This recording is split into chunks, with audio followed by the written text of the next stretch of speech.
Sam Bankman-Fried, co-founder and ex-CEO of FTX, sentenced to 25 years for fraud and money laundering. After sentencing, he had told the press, "I never thought what I was doing was illegal." This guy went to the best schools in the world. He had incredible people around him. He cannot not know that this was illegal. I'm sorry, that's just not how the world works.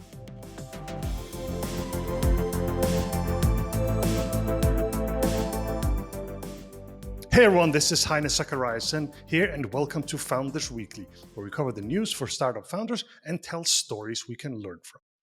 Today, we are dedicating the entire episode to founders and the things founders do. So all the news today have some sort of direct connection with a founder, from excessive usage of private jets, suing each other, or ending in prison. My co-host today is Theis Vino co-founder and friend. Welcome, Theis. Thank you so much, Heine. Great to see you. Just to sort of start with that, something I really do believe in is that founders build companies and founders destroy companies. That is just the way it is, and we're going to talk about that today. So let's go straight to the news.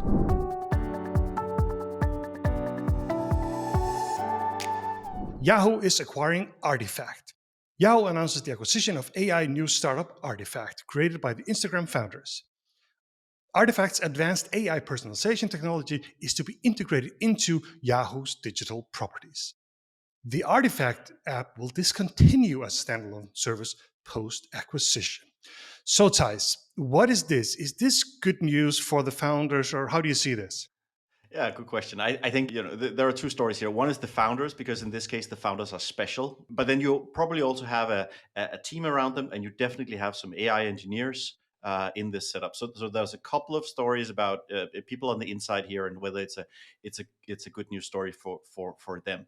Clearly, Artifact was struggling, trying to get off the ground, and the founders have realized that a better home for this is to make sure someone swallows them up and does an acqui-hire, and it's a soft landing. Yeah. It is a soft landing, but I think it's moved fast. And one thing that I just want to touch upon here is, you say they were struggling. I tried the product. I used the product. I really liked the product. So what does struggling mean for these founders? And could that be different for somebody else? Instagram was never struggling. The only struggle they had, they were growing too fast and their service exploded, right? This is a different thing. Could their bar be different here? Oh, for sure. I think so. And also the opportunity, I think, is different for them. I think it's fairly easy for them to line up an acqui-hire in this situation. I don't know the details of the deal. I assume this is not about Systrom getting a lock-in at Yahoo, and now he has to spend the next 2 years as a senior product manager. No, he's not going to do that. I don't think that's going to happen, right? Junior PM at Yahoo. Yeah, I don't think he'll take that deal. But clearly, what they have is they definitely have a team of AI specialists. There's a nice price tag on those these days, and if this is an easy way for Yahoo to snatch up some of those, this is a way for them to go. And I assume that with Kevin Systrom's network, this deal has been fairly easy for him to line up. But you're absolutely right. I mean, how much did this company actually try to succeed? How many pivots were they through? Yeah. How much were they actually struggling? I'm not sure that they really went through the ringer as other startups have, and really this was the end of the line for them. I'm pretty sure this was just a convenient out that they then took. The thing about founders that I think is one of the core features that founders need to have is stamina. Back in the day, they sold Instagram for around $1 billion. He obviously didn't make $1 billion, but he did make some money, and it's a few years ago too. So they certainly have made some money. Did they really show the stamina here or not? That's the question. Yeah. No, I think we agree on that, right? They didn't, and they didn't have to. And I think that can be the challenge. Also, when you're backing companies as an investor, you need to look at the founders, and they need to be hungry. If they're not hungry, that's but you are saying they were not hungry enough. That's what you're saying. That's what I'm saying. I'm definitely saying that I don't think Systrom will ever go to bed hungry again in any capacity. Hopefully not, right? I wish him the best, but it does mean that you have less incentive to struggle with your startup and to look for that pivot that will make it work. And you need to realize that as an employee in a startup where you have founders that that have the money. It's nice because then you know that, okay, maybe they have an opportunity to actually back the company when it gets into trouble. But it also just means that the mission is maybe not as important to them as it could be for No. a founder, where this is it. This is all eggs are in one This is basket. all. This is all I have. I'm all in on this. They're not all in on this. They have dollars, many dollars. Exactly.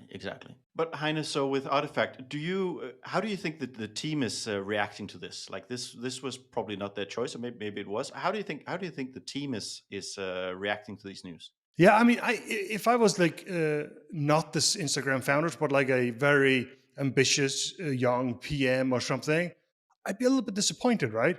And the founders usually are the ones that are going to have to drive this forward and make stuff happen, right? And now the founders are quitting what I think looks a little bit too early. So I would be a little bit disappointed, and they might end up with that deal ties. They might end up with a 2-year lockup at Yahoo.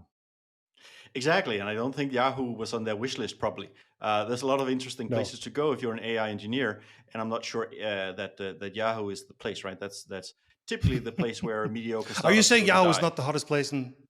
Yeah. No. No, not really these days. No, that's true. That's true. Okay, so I wanna stay on this subject, Theis, because there was another story that happened a few months ago, which relates to an industry that we know really well, and that's the company that's called Drizly. So Drizly was an alcohol delivery service similar to DoorDash, but for alcohol. And we want to look at that from a founder perspective because Uber shut them down. How do we see this? They sold the company a couple of years ago, and now they're shutting it down. For us, they were a competitor. I mean, first and foremost, how should the founders feel about this now? Yeah, I think again, I also don't know the details of this deal, but as I understand it, they were acquired by Uber pretty much at the peak of their valuation. They were acquired by Uber Yeah, kind 21 or of during something. 21, like during COVID, or just on the Yeah, other side, where I am sure that Drizly have had amazing numbers. So yeah, I hope and I trust that the founders, in terms of the acquisition, got a really good deal, and they should be happy about that. Obviously, it's never then on the other side nice to see the company, the brand, the product you've built just be unceremoniously shut down. That no, can't be a good feeling, but I'm sure they can look at their bank accounts and be a bit happier. So, yeah, so I think for the Drizly founders, I hope that this is a good story, but it does show that once once your company is acquired, you have absolutely no control of what's going to happen no, exactly. to the company, to the brand, to the consumer perception of what you've been building. Totally. And we have to have that in mind that they might have totally other interests. And what happens very often at these bigger companies is that, sure, Drizly was interesting, but I have this other project over here that's bigger impact for Uber. And by the way, I need these 10 engineers. And then slowly it dies. And then they say, okay, there's nothing left now. We just shut it down, right? But the other angle of this that we also talked about, Thais, is should we celebrate when a competitor dies? What do you think about that? And it depends on where you are in the journey, but what do you think? Yeah, absolutely. I think a lot of times there is no reason to celebrate, but I think it very much Yeah, depends on why did your competitor die. So we founded Vivino, and we were not the first wine app in the App Store by far. And quickly after we launched, there were hundreds of competitors, and soon after there were thousands, literally thousands of wine app competitors. And I yeah, had a period, running the product where every week there would be not just a new competitor, but a new serious competitor, someone that was backed with funding, someone that looked like they had a capable big team, launch and event.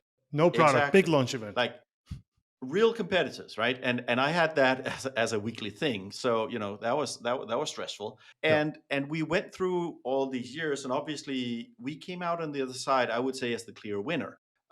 We by far outperformed and outcompeted all these people, and that also means that during that time there were continuously stories that I would be looking at of like, oh, this competitor's folding, this competitor's folding. yeah, And I will say some of those you could look at and kind of celebrate them because they were confirming some kind of hypothesis that you had.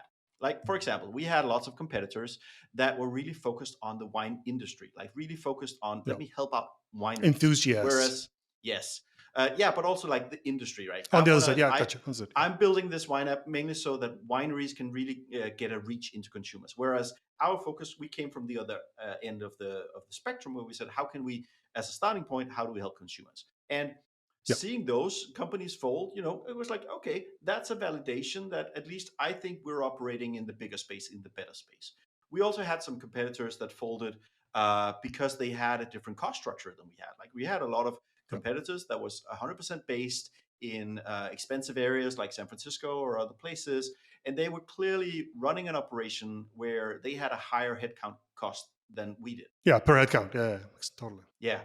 And they ran out of Yeah. money despite the fact that they were funded. And so, those kind of things I could look at and say, okay, we're on the right track here. We're doing something that I consider was wrong. We're doing the right thing. So, I can wave the flag and say, yeah, that was a good thing. However, Yeah. there would be lots of times where you would look at a competitor and say, oh, wow, these people were, let's say they were struggling with the monetization. Well, okay, Yeah. is my monetization model different? Or for example, that they were struggling because the market was going down, right? This is something that is the case of Drizly, and has also been the case for Vivino, that after COVID we've had a hangover, Numbers went and down. clearly Yeah. Drizly has Totally. had a hangover as well, right? Yeah. So in that case, you look at a competitor and you say, okay, it was actually so bad that now their corporate owner has shut them down. Well, Yeah. those macro factors are the same for us, right? So that's a cause for concern, not a cause for celebration. It's about, is the, like, in the early days you should be really concerned, right? It means that or it could mean that there's just no market for your product, and they're just Mhm. dying before you because they have higher costs or less funding or whatever. At a later stage it's different, but in this case it is a sign that the market went down, and then I would say suddenly, but at least now Drizzly became too small for Uber, and they said, okay, we're just going to shut it down. We're going to go to the next story.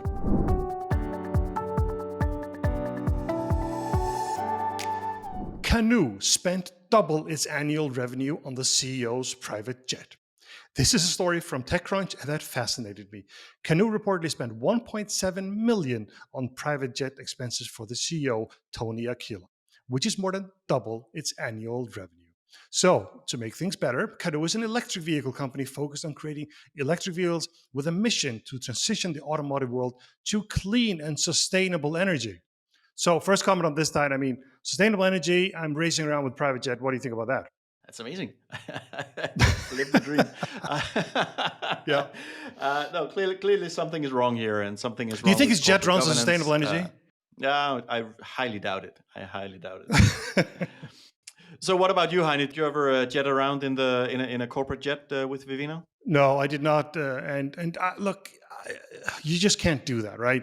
I mean, even taking a small sponsorship in the local volleyball club, you should think about when you're funded, all the money should go to growing the company, and you should just be real careful how you spend your money.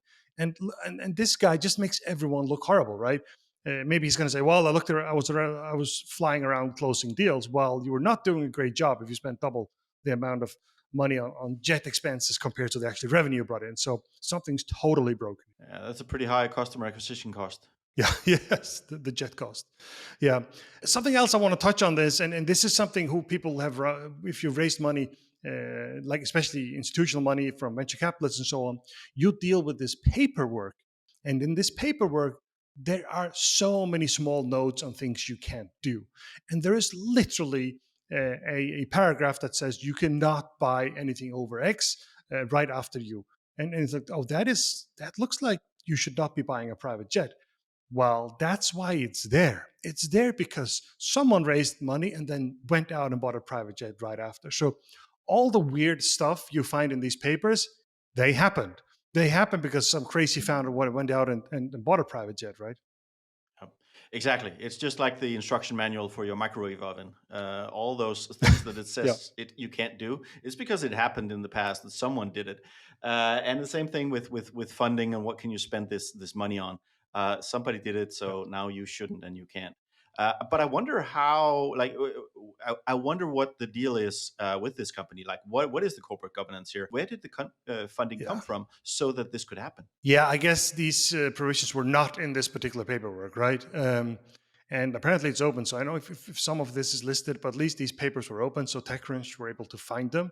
But yeah, I mean, what often happens in when these things happen is because there are no institutional investors. There are wealthy people that maybe they're high profile, but you're really lacking institutional investors that can say, no, no, no, you can't do that.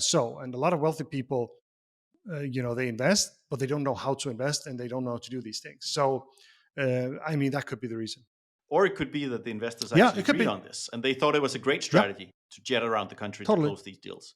Yeah, if he was closing whatever he was doing, right, it was worth it. It's 1.7 million.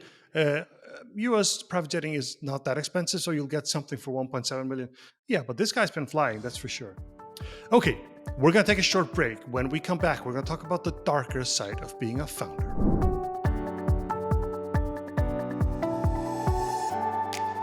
We are back, and now we're going to talk about the more dark side of being a founder, some of the worst things that can happen. Let's dig into the news on that. FTX founder Sam Bankman-Fried gets 25 years in prison. Sam Bankman-Fried, co-founder and ex-CEO of FTX, sentenced to 25 years for fraud and money laundering. One of the youngest self-made billionaires is now in a federal prison in Manhattan. He is 32 years old and will most likely spend at least 21 years in prison, as federal prisons generally have to serve 85% of their sentence. What do you think about 25 years here, Theis? It seems like a lot. It seems like a lot, or it seems like not a lot. I don't know. I know the prosecutor asked for much more. The defendant asked for much less, of course. I don't know if this is like a middle of the range kind of thing from the judge, but I mean, 25 years is a long time, especially when you are not really when you can't really see a parole coming up to shorten it. So I don't know if 25 years is just or not. I'm not going to be a judge on that. What do you think? No, yeah. Look, I think you should, by the way. But let me let me tell you what I think. So I know in the U.S. they actually have these tables, right, where you say like, what did you do? How severe was it? What they actually look at numbers, and that's why they ended up with maximum could be 110 years. So maybe the judge felt he was lenient, but from a just point of view, from our justice point of view, I think it's a very severe sentence. I think he should get a severe sentence, but I just don't think it should be 25 years. I think he should. And look, I'm not a judge and so on, but I would just think that something like 7 to 10 years would be more appropriate in this case. Hmm. Yeah, I don't know, but I will say, from what I read about the case, one aspect of how much should he get also had to do with how much money was actually lost. Yeah. Because in this case, there's actually a good chance that a lot of the people that have lost money on this will actually end up not losing that money. They will actually be able to recoup it. Actually, I think I'm going to correct you there, Thijs, because I don't think it's about how much they actually lost. I think that's the point here is how much did he Exactly. jeopardize? Exactly. That then becomes the thing, Yeah. right? Because this was what the defendants were trying to say was that, hey, nobody really got hurt here. They'll probably get their money back. Well, one, that's speculation. And number two, there's still the whole period where you may have lost, you may not have lost, and you've definitely hurt people here. So I can't Yeah. say anything about the 25 years. I think it's very good that we got a sentence and that it's clear that you can't do these things. I think there can easily be a tendency for high flying founders to start living in a bubble where there's kind of a disconnect between what you're doing and the real world, and you don't really realize that what you're doing impacts actual people, especially in these situations with funds and investments. And I think that's the case here. Yeah, I agree with that, but why not? Wouldn't 7 to 10 years be severe enough in a federal prison? Yeah, I think there's this tendency to say that financial crime should be punished more leniently than physical crimes. I'm not so sure that I agree on that privilege. This was done very intentionally, and was trying to get away with it. He couldn't, and also there was the whole process afterwards of trying to obstruct justice, of trying to throw witnesses under the bus. All Yeah, these that's a things. problem. That does not help him. It does not help him, right? No, totally. Yeah. Okay. It's a judgment call, and obviously they know what they're doing. But it just feels like a lot. After sentencing, he had told the press, "I never thought what I was doing was illegal." Obviously, that does not help anyone, but it's also weird. I'm sorry. It honestly that feels like a stupid thing to say. This guy went to the best schools in the world. He had incredible people around him. He cannot not know that this was illegal. I'm sorry, that's just not how the world works. No, and it's time to kind of own up to it, right? Now you got your sentence, but it's hard, right? His Yeah, life is. I think I saw another quote from him where he says, no, my productive, active life is done. I don't expect yeah, that I will be producing anything more with my life from this point on. That's tough. I mean, come yeah, on. yeah. It's You tough for know, I him. can It's also tough for see him. this. Yeah, It's tough, and I can see that this is a human being. There's a human angle here, of course, but there has to be consequences for your actions, and he had plenty of opportunity to do the right thing. He had plenty of opportunity to not do this. He had plenty of opportunity to have people around him who could guide him, and he failed on all these points, and he caused yeah. real harm and damage to real people. You got to pay the price. Okay, going to prison is a rare occurrence, but the next thing here is pretty common. Donald Trump is suing the Truth Social co-founders. Donald Trump has filed a lawsuit against his co-founders of his Truth social media company. The legal dispute centers around an alleged violation of an agreement concerning stock ownership in Trump Media and Technology Group. Trump's lawsuit says that the co-founders should not receive any shares in the social media enterprise. So, founders fighting ties, does that ever happen? Never. We've never been fighting, right, Heine? We've always been smooth No, sailing, never as ever. I remember it. At As I least not in remember it. court. no, no, we settled it out of court always. Yeah, exactly. Yeah. But what do you think here? What happened here? I don't know, but it does show that it's super important to choose who you do business with, and Yeah. if you choose to do business with Donald Trump, then this is the things you get. So choose your investors wisely, choose your the people you work with wisely, because this is blowing up in their faces, and I'm not sure they Yeah. signed up for any of it. No, and one thing I did notice, Theis, I've seen this a lot in different companies, and something that happens very often is that the founders fight when there's nothing to fight about, which I think is weird. So very often they get destroyed, these companies, before they become anything. Maybe that's because as soon as it gets hard, they start fighting. What do you think? Oh, it's true, it's true, but in this case, I think we're in a situation where There was something to Donald fight Trump. about. There is something to fight about, right? This is going to be a very, very important tool for Donald Trump if he gets to the Yeah. other side of the election and ends up as president. I mean, I think this is what is important for everybody to understand about this setup with True Social. This is really about getting to the other side of the election, becoming president, Yeah. and then you now have this listed company which you own a massive majority in, and you can now use this for graft, right? You can when he was president the first time, what he did was very not elegant. He just asked everybody to stay at his hotels when they were visiting him in Washington, right? Mhm. That's a way to get money out of the presidency. Now this one is much more elegant, right? Now you just say to Yeah. anybody who wants influence, you need to buy advertising on Truth Social. You need to buy massive, Yeah. and it doesn't matter that there's no audience. It doesn't matter there's no users. You just need to. This is how you pay me. Yes, exactly. And what happens is two things. One, you have Truth Social that then get that advertising dollar. But as those numbers grow, you have a multiplication factor on the stock price, right? Which is what Totally. will be the net worth for Donald Trump. And it's also important to whatever he has now, it's not like he can sell it in one go and so on and so on. No, no, But no. at that point, you can start offloading It could be a real slowly. company at that point.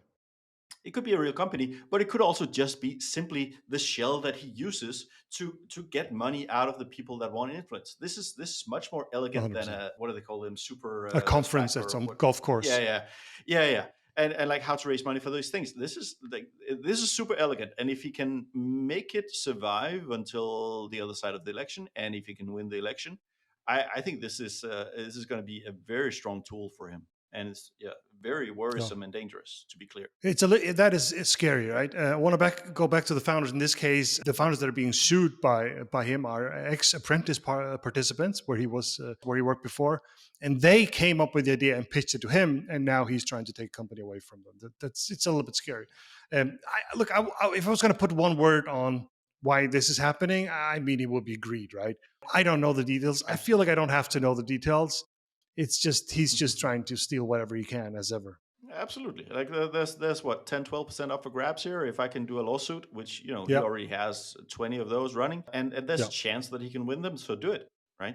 This is the thinking, Yeah, let's go. and that's what's so dangerous for founders. If there's this asymmetric power between you and an investor, it's super dangerous. He can just throw money and power at this, and they will sit there and not really be able to do anything. Or end up doing some compromise where he pays them a little bit and he takes over the shares to avoid a long-lasting court. Of course. This is probably never going to get to a ruling, right?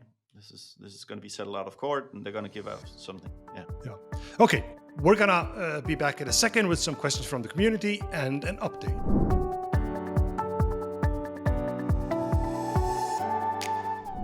Okay, we are back. In this final section, we're going to give you an update on Reddit. And we have a question for a user. And finally, a short chat about the podcast. So this episode's been a little bit different than other episodes. We've doubled down on the founders angle here and startup stories. I really want everyone listening and watching to give us some feedback. Do you like this? Should we do more tech news? Should we do double down on founders? And let us know, write us a comment. You can do 5 stars, you can do 4 too, whatever. But at least give us a comment so we have some feedback on what's happening, because we doubled down on the founder angle this time. I think it's been really quite interesting, I must say. Okay, we're going to talk about Reddit.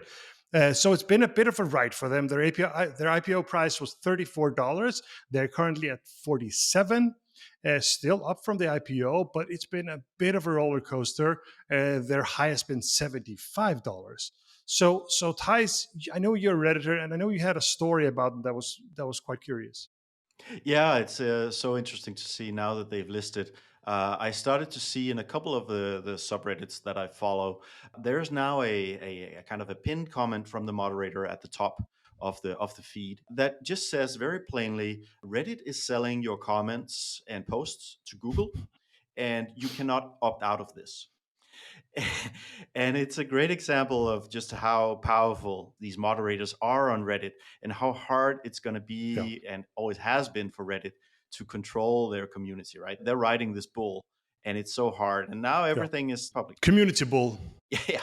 And what happened here, obviously, is that in connection with their IPO, they've also had to clearly state that one of the very good potential revenue streams for Reddit is to actually monetize what they were worried about just being taken away from them, which is all this AI scraping, right? Reddit is an amazing place. That's why I'm there, with high quality content that is moderated. It's an amazing place, and it's an amazing resource. That's why when people are Googling, they're Googling whatever the question is, and then they say Reddit afterwards, because then they get Reddit content. It's an amazing place. I love it.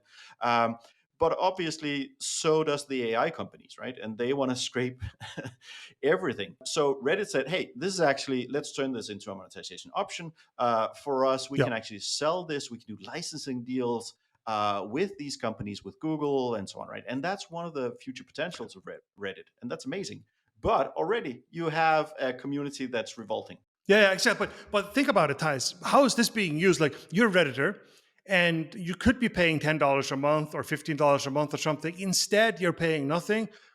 Well, one of the reasons you are paying nothing is because they have a business model now of selling the content to Google and others and make the money. How are you feeling about that? The thing is, users don't give a damn, right? We've been through this with Vivino as well, right? We've been through this with Vivino as well. We've tried a couple of times, and now we're doing it successfully. But in the past, we tried before to monetize the audience directly with a paid version of the app. And it is so hard to put up these paywalls where suddenly you take something away from people that they were used to having. And it doesn't matter that how many times you tell them that, well, this is a business, there's a business model here, we need to make money. Listen, they don't care about that. I'm sorry. And that's your problem. It's not their problem. And that's why you're seeing these things, right? That sounds like a you problem. Exactly. Yeah, totally. But let's talk about you instead. What do you think? Would you rather pay $10 a month? In general, I love the idea of paying for media to get rid of ads and other stuff. That's what I do on YouTube. I happily pay for a YouTube Premium, so I don't have to have the ads. I love that, and definitely I love to have the option. Right. And I think that's also the kind of what is being pushed back on here is you're not giving me any choice here. Like, I love this site, but you are also just selling the data. So at least give me a choice, either to not use the site, I can do that, or to either pay or opt out of this, and then there's stuff I can't do or whatever. Like, give me some kind of option. But the option is that you don't use the site. I have an option for you, Theis. Don't use Reddit. Exactly. But I want to use Reddit, right? It's a wonderful site. And that's the other part of the story.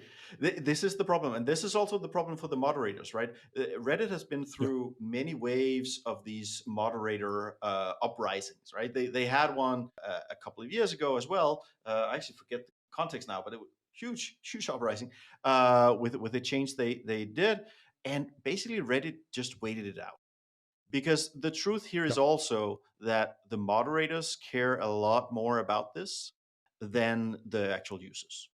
Yeah. I think it was the pricing of the APIs. They increased the pricing for all the APIs. Yes, exactly. And third-party Yeah, apps that would try to use those, exactly. right, and kind of make other clients for Reddit, right? They increased the prices, massive uproar.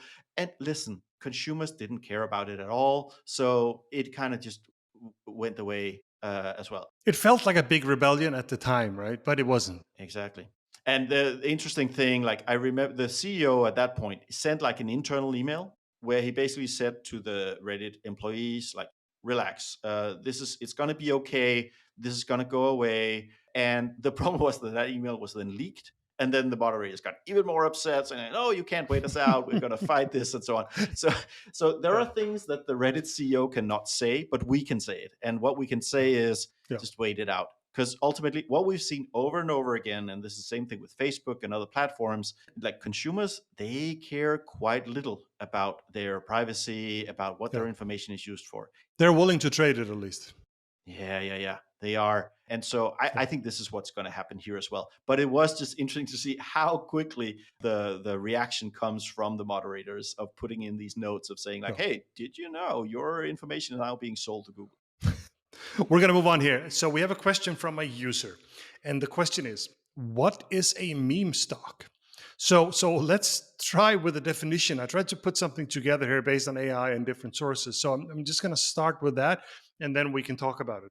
A meme stock refers to a share of a company that have gained a large following on social media or online forums, leading to an increased trading volume and often significant price fluctuations that are not necessarily based on the company's fundamentals or traditional market indicators. So that's the definition I get out of a couple of things here.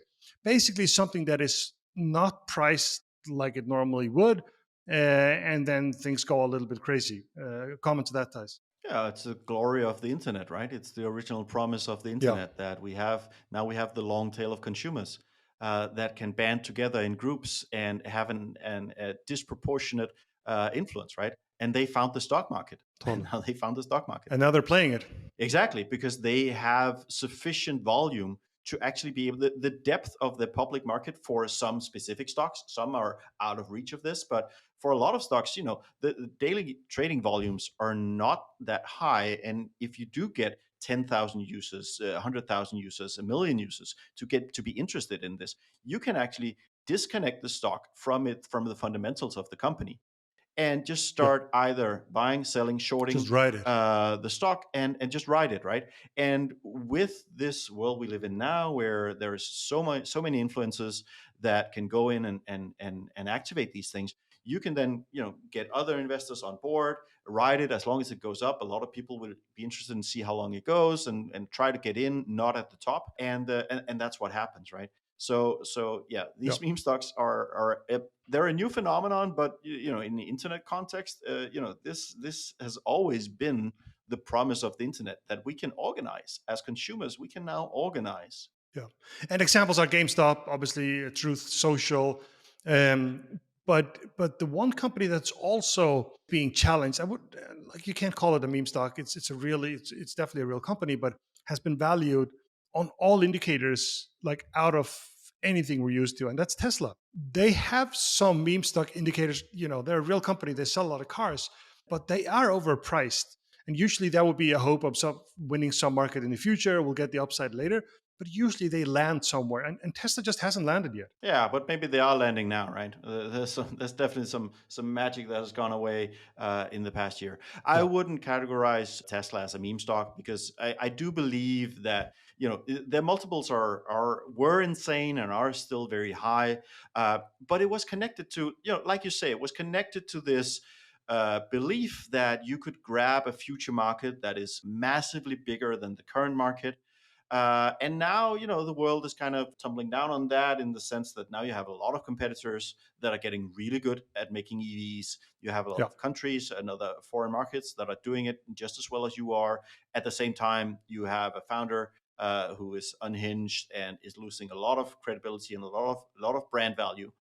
There were very recent polls that showed that the kind of affinity for the brand had gone down from 70 to 30%. Yeah. For many good reasons, but yeah. Yes, yes, for many good reasons, but also driven by public perception of what Elon Musk is doing. So I Totally. wouldn't call Tesla a meme stock, but there's definitely been an impact of a very charismatic founder that has been able to really tell a story about this company that has made a lot of people very hopeful about the stock in the past, Yeah. and now the reverse is potentially happening. It's kicking it, yeah. So just to put that out, like price earning is the maybe one of the best known indicators of the value of a company. It means how much money does the company make, and then you multiply that, and then you get a value of the company. There used to be that the value was worth around 20 times P. Price earning was around 20 times, and you could go higher, but usually you would land around the 20 again. And some of these are obviously, if you don't make money, that becomes an infinite number. But always look at the price earning, and if that's way off and other multipliers, then it becomes a little weird. But Truth Social is definitely a meme stock. Let's put that out there. Okay, we're gonna move on here.